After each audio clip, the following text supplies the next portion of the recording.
what happened when I left these books behind and started to do research out in the world.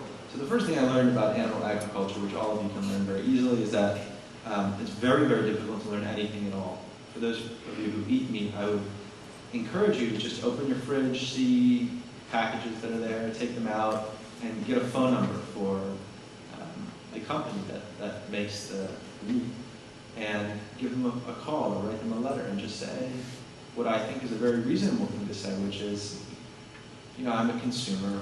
I have been buying the products. I've read that 500 million eggs were recently recalled. I read in the New York Times that, you know, healthy people are getting terribly ill, sometimes even becoming paralyzed, sometimes even dying from eating hamburger meat. And I've heard all sorts of things about the environmental effects and how our continued use of antibiotics might be changing because of the meat industry. I'm just curious. I'm curious about how these animals are raised. I'm curious about, you know, how the farmers are treated. I'm curious about what happens to rural communities, and would it be possible to learn something. So if you were to take, you know, the grape juice or the apple juice from your refrigerator and do the same thing with the company, you would really get answers, I'm sure. You'd probably even get an invitation to an orchard. If you go to the place that sells you your bagel and you said, you know, I'm really curious about blah, blah, blah, blah, blah, they'd probably let you behind the counter and show you the ingredients and show you the machines. But the meat industry is an incredible and really profound exception. And the more I learned about how exceptional it was in this way, the scarier it was to me. So this is what happened. And this is a little section called "I'm not the kind of person who finds himself on a stranger's farm in the middle of the night." I'm wearing black in the middle of the night in the middle of nowhere. There are surgical booties around my disposable shoes and latex gloves on my shaking hands. I pat myself down, quintuple checking that I have everything. Red filtered flashlight, picture ID, $40 cash, video camera, copy of California Penal Code 597E, bottle of water, not for me, silent cell phone, and blowhorn. We kill the engine and roll the final 30 yards to the spot we scouted out earlier in the day on one of our half-dozen drive-bys. This isn't the scary part yet. I'm accompanied tonight by an animal activist who in this book I call C. It wasn't until I picked her up that I realized I'd been imagining someone who inspired confidence. C is short and wispy. She wears, it's kind of like popcorn kettle black, but she wears aviator glasses, flip-flops, and a retainer. You have a lot of cars, I observed, as we pulled away from her house. I live with my parents for now, she said. As we drove down the highway known to locals as Blood Run, both because of the frequency of accidents and the number of trucks that use the road to transport animals to slaughter, C explained that sometimes entry is as simple as walking through an open gate, although this has become increasingly rare given concerns about biosecurity and troublemakers. More often, these days, fences have to be hiked. Occasionally, lights go on and alarms go off. Every now and then, there are dogs, every now and then unleashed. She once encountered a bull that was left to roam among the sheds, waiting to impale snooping vegetarians. Bull, I half echoed, half asked, with no obvious linguistic intent. Male cow, she said brusquely. She sorted through a bag of what appeared to be dental equipment. And if you and I should tonight encounter a bull, we won't, she said. The tailgater forced me behind the truck, packed tight and piled high with chickens on their way to slaughter. Well, hypothetically, I said. Stand very still, C advised. I don't think they see stationary objects. But the question is, have things ever gone seriously wrong on one of C's night visits? The answer is yes. There was the time she fell into a manure pit, a dying rabbit under each arm, and found herself up to her neck, literally deep shit. And the night she was forced to spend in construction paper blackness with 20,000 miserable animals in their fumes, having accidentally locked herself in the shed. And the near fatal case of Campylobacter, one of her cohorts picked up from picking up a chicken. Feathers were collecting on the windshield. I turned on the wipers and asked, "What's all that stuff in your bag?" "In case we need to make a rescue," she said. I had no idea what she was referring to, and I didn't like it. Now, you said you don't think bulls see stationary objects. Wouldn't this qualify, though, as one of those things you absolutely need to know? I don't mean to belabor the point, but what the hell have I gotten myself into? I'm not a journalist, activist, veterinarian, lawyer, or philosopher, as to my knowledge have been all of the others who have made such a trip. I'm not up for anything, and I'm not someone who can stand very still in front of a guard bull. We come to a gravelly stop at the planned upon spot and wait for our synchronized watches to click over to 3 a.m., the planned upon time. The dog we'd seen earlier in the day can't be heard, although that's hardly a comfort.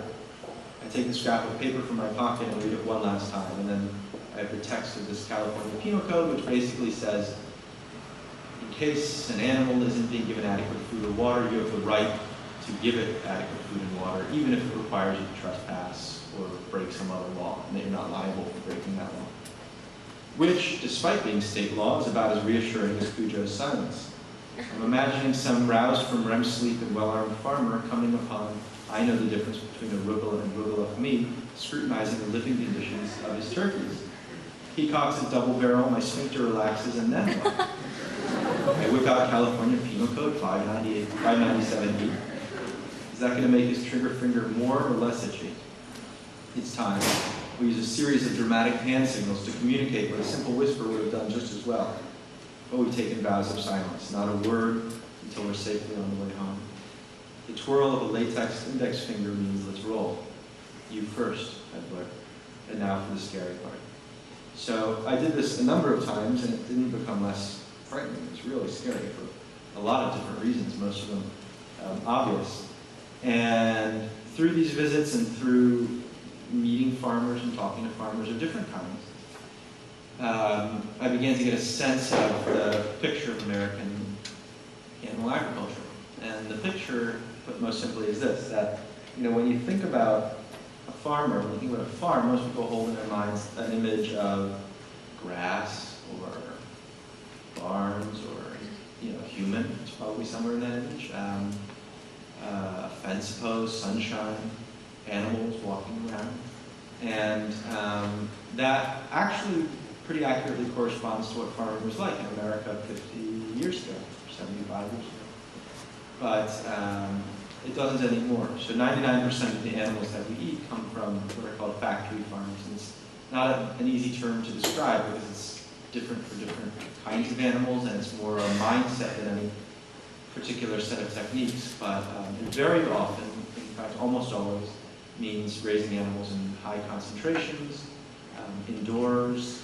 99% of the chickens that we eat are raised in sheds indoors, and 20,000, 30,000, sometimes 60,000 to a shed. They're fed various drugs from birth until death. They're all the same genetic types, which we know are destined to be ill, have abnormal internal organs, can't be allowed to live out of their adolescence, or their bones will start breaking under their body weight.